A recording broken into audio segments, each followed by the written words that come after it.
Welcome to our channel. If you want to activate your employer virtual card online, follow these step-by-step instructions to start using this convenient digital payment method. Step 1. Check your email for activation instructions from your employer or the virtual card provider. The email typically contains a link to the activation website. Step 2. Click on the activation link in the email or manually visit the card provider's website using the URL provided by your employer. Step 3. Look for the Activate Card or Get Started button on the landing page and click it to begin the activation process. Step 4. Enter the required information, which may include your employee ID, email address, and a temporary password or activation code provided by your employer. Step 5. Create your permanent login credentials by choosing a username and a strong password.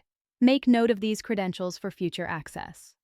Step 6. Provide any additional verification information requested, such as personal details or security questions to protect your account. Step 7. Once logged in, view your virtual card details, including the card number, expiration date, and CVV code. These details are used for online purchases. Step 8. Save your virtual card information securely or add it to your digital wallet for easy access. Your virtual card is now activated and ready to use for approved business expenses and online transactions. Don't forget to like this video and subscribe to our channel.